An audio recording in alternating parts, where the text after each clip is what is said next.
So I thought I'd do a little public service announcement on how to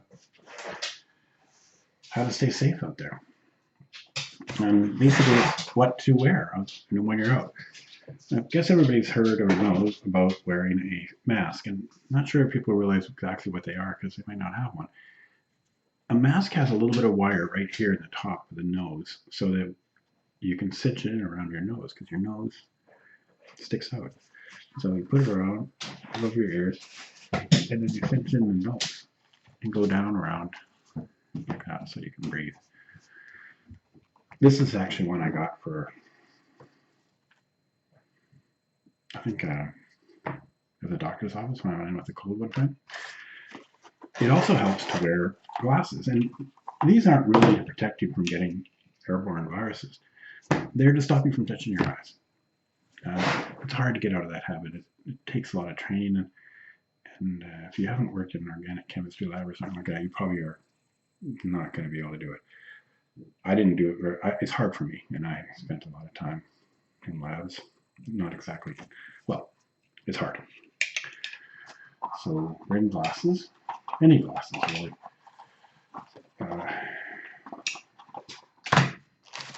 Have something to wipe your hands with, wash your hands with.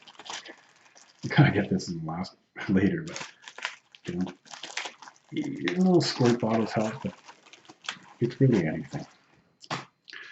Gloves. Now, people use or talk about using medical gloves and stuff like that. Well, those are really sort of single use, and they're not. They actually transmit stuff. So they're what's called fomites. They will transmit stuff. The reason they're used in the medical profession is because they throw them away. So you got to think that guys have those blue gloves on, and then they take them off later and toss them out after one patient. They're dealing with people who are dangerous all the time, so they dispose of the gloves. They're disposable. We aren't like that, so we're going to keep wearing them. And for us, even mittens work. I mean, they capture whatever's in there, and it's so much less likely that it's hard to. Well, I don't want to get into the math of it, but because many people might think I'm full of it, but just gloves work. And then to take them off, you grab right there, turn it inside out, and drop it in something you're never going to touch again. And then take your hand. Remember this, the outside part is contaminated. So you try to reach inside. Now I've got an inside portion, I'm not touching anymore. I drop it, and then I wash those, pick them up with something, or just leave them for a while. As soon as I've done that, go to get my hand washed, and wash my hands.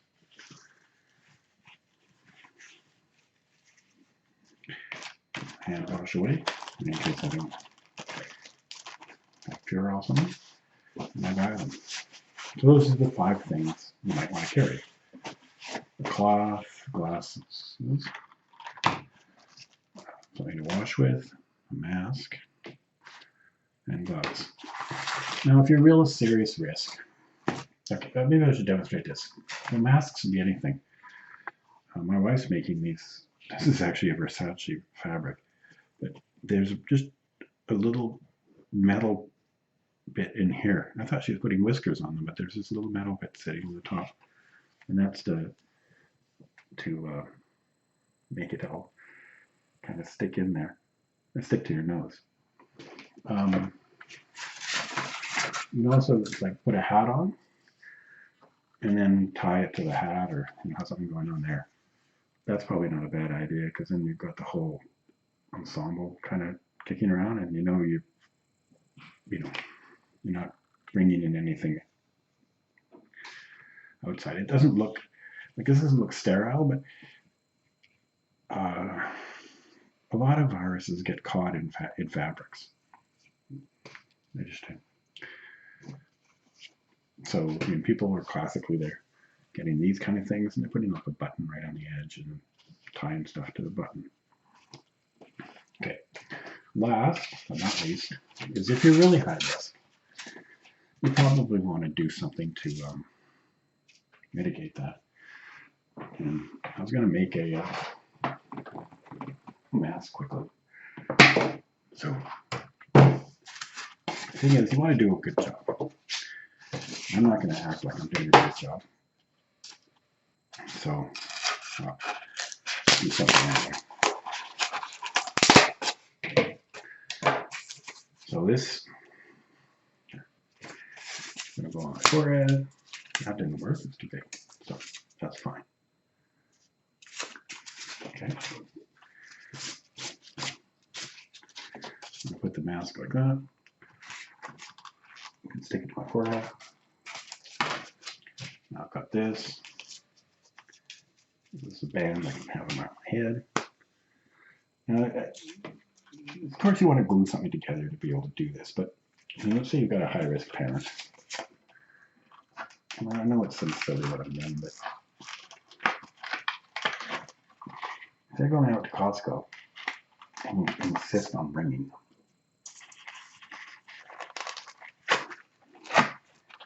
do something to make sure that they're safe. It's kind of silly, because I didn't know it.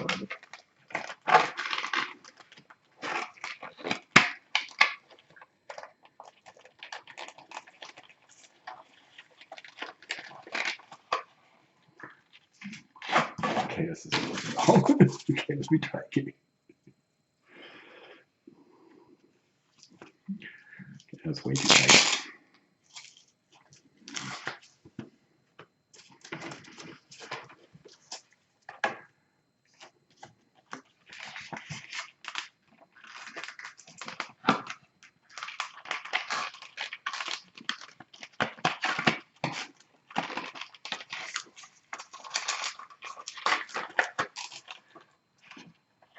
There we go. Okay, you stick it to with a glue gun. I don't want to do it because I'm not really planning to make one of these. You know what? I'll do it anyway. I've gone this far.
Okay, there's a mask.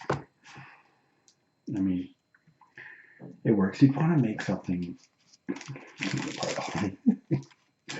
You want to make something that is comfortable because old people, stumble over things and hit stuff.